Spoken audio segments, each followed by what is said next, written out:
салом дӯстон, силсилафилми Мбаппе ва сарнавишти ӯ барои мавсими ҷорӣ поён ёфт. Мбаппе қафаси тиллоии Парижро интихоб намуд. То охир маълум набуд ки ҳамлагари фаронсавӣ дар Париж мемонад ва ё ба Мадрид меравад. Гапу овозҳо хело зиёд буданд. Гоҳе ӯро аллакай дар Мадрид медиданду, гоҳе ӯро ба ПСЖ рабт медоданд. Дар ниҳояти кор ҳамааш маълум шуд. Килиан Мбаппе бо ПСЖ шаҳрномаи нав ба имзо расон ки тибқи он нақши ӯ аз футболбоз дида ба президент бештар монанд аст. Имрӯз мо дар бораи хабари асосии трансферӣ гап мезанем. Аз шумо хоҳиш мекунам ки ба канал обуна шуда зангулачаро зер кунед ки аз видеои нави мо бехабар намонед. Ҳамчунин агар ин видео 2000 лайк ҷамъ кунад, нигоҳ накардан навори навбатиро дар канал мепартоям. Ба фикрам аз удаи ин кор шумо ба осонӣ мебарояд. Акнун дар ягон ҷо поза ёнбошро гиред ки давомаш мошни мегузарад.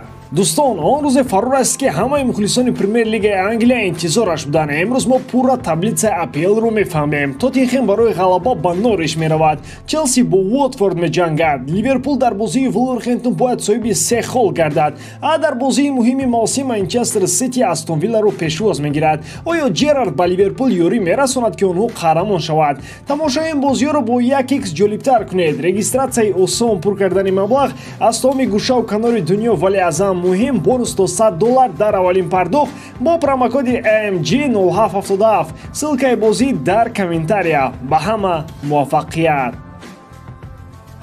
рақамҳои ба ақли одамӣ намехунҷад. Пешниҳод мешавад ки баъди он Мбаппе орзуи кӯдакии худро фурӯхт. маош 50 миллион евро дар 1 сол, бонус барои имзои шаҳрномаи нав 130 миллион, ҳуқуқ барои имиҷ 100%. Дарҳои Реал Мадрид акнун барои Мбаппе то абад баста шуданд. дар утоқҳои Бернабеу аз наомадани Мбаппе нигаронӣ беҳад зиёд аст, вале хандаам ҳаст. онҳо ба ҳоли худ механданд. Флорентина Перес аз харид кардани Холланд аз пушти Мбаппе даст кашид, вагарна Эрлинг мехост маҳз ба Реал ояд. акнун ин барбоду вай ҳам барбод. мухлисони Реал ки дирӯз ба хотири Мбаппе каф мекӯбиданд, имрӯз худро чунин эҳсос мекунанд ки гӯё ба онҳо хиёнат карданд. ҳеҷ як мухлиси Реал инро ба Мбаппе намебахшад.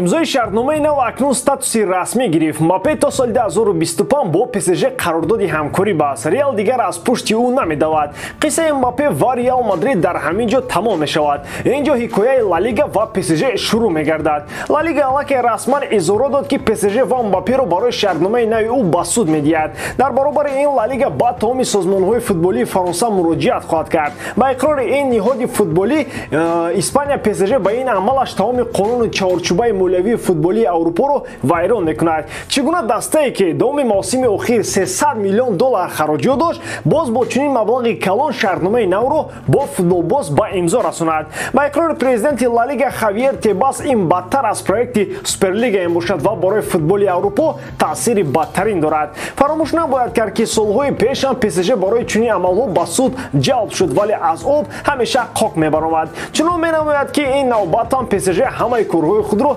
тақ хоҳад кард. на УЕФА ва на ягон ниҳоди дигар ҳеҷ кор карда наметавонад. ПСЖ то охир барои нигоҳ доштани Мбаппе мубориза бурд ва дар ниҳоят ба мақсадаш расид. ин мақсад бо зар амалӣ шуд. дар бораи вайрон кардани шаҳрнома бо Реал бошад, модари Мбаппе хеле кӯтоҳ ҷавоб гардонд. бо Реал мо ягон бор қарордоди пурра надоштем, яъне гуфтааст ки онҳо худашон ки ҳастанд, бачаам дар ПСЖ мемонаду мо дар доллар ҳар рӯз обозӣ мекунем. баъд аз гузариши Манчестер Сафар ва Ваҳдат Ҳанонов ба сафи дастаи Персеполис, тамоми мухлисони футболи меҳан аз хурсандӣ дар куртаашон намегунҷиданд. мо акнун дар чемпионати Эрон бозингарони худро дорем ки метавонанд маҳорати худро сайқал дода барои пешрафти футболи кишвар таъсири бузург расонанд. мунтахаби мо аз доштани чунин футболбозон бурд мекунад, аммо медал ду тараф дорад. ҷиҳати баъди ҳамин масъала он шуд ки Ваҳдат ва Манчестерро метавонанд ба ҳайати тими миллӣ ҷавоб надиҳанд. Яҳьё Гулмуҳаммадӣ, сармураббии дастаи Персеполис, зидди он аст ки бозингарони мо ба сафи мунтахаби кишвар пайваст шаванд ва ин хабари хеле бад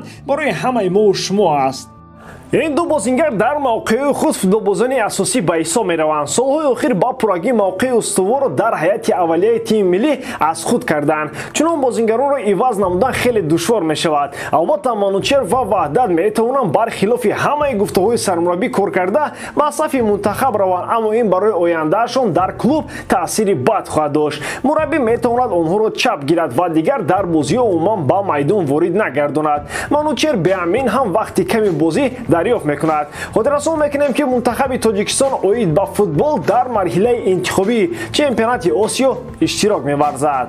рӯзҳои Климан Лангле дар дастаи Барселона ба хотимаи худ наздик мешавад. ӯ ба эътимоди хавфи ворид шуда натавонист ва Каталония омодаастанд ки бо ӯ хайрухуш кунанд. Тибқи хабарҳо Лангле аз хавфи иҷоза пурсидааст то ба даста ба ҷамъомадҳои таълимиву тамринӣ пеш аз мавсимӣ сафар накунад. Дар ин фурсату фосила Лангле бо дастаҳои дигар гуфтушунӣ анҷом хоҳад дод. Яке аз вариантҳои идомаи корнома барои Лангле ин дастаи Тоттенхем ба ҳисоб меравад. Лондониҳо дар фасли хариду фурӯши зимистона ҳам дар талоши ҷалби ин бозингар буданд, вале он вақт ноаёнӣ дар ин трансфер хеле зиёд дида мешуд.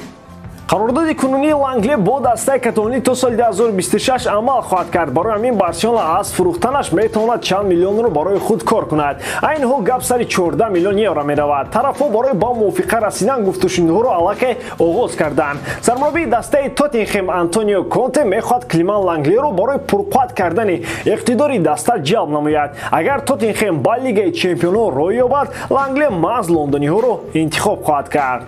Нимҳимоятгари арманитабори дастаи Рома Генрих Мхитарян боз дастаашро иваз мекунад. Ин бозингар дар мавсими ҷорӣ тавонист бозии хуб ва барқарор нишон медиҳад.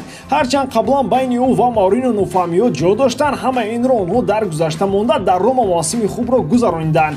Рома ба финали мусобиқаи нави Лигаи Конференсияҳо баромад ва томи имконоти гирифтани онро дорад. Ҳамчунин расман Рома дар мавсими навбати иштирокчии Лигаи Аврупо хоҳад буд. Бе ғалаба дар Лигаи Конференсияҳо римиҳо рӯхати Лигаи Аврупоро Серия А аз худ карданд. Дар ин муваффақиятҳо нақши Генрих Мхитарян бузург мебошад.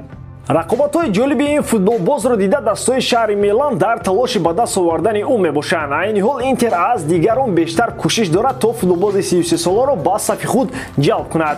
Тибқи маълумотҳо намояндаҳои даста аллакай бо наздикону пайвандони Мхитарян дар иртибот қарор доранд то тавассути онҳо ба андешаҳои футболбози мазкур таъсир расонад. ӯ дар чандин мусоҳибаҳо ишора кард ки дар Рома хушбахт аст, вале барои амбитсияҳои қаҳрамонӣ ва ба даст овардани ҷоизаҳо метавонад ба пешниҳодҳои нерадзурӣ розӣ шавад. Шаҳрномаи Мхитарян бо римиҳо моҳи июн ба анҷом мерасад ва ин имконияти хуби ҷалби ин нимҳимоятгар баъси агенти озод мебошад.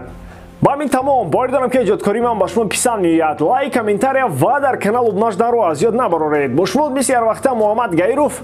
Хай бародарон, дар паноҳи Аллоҳ.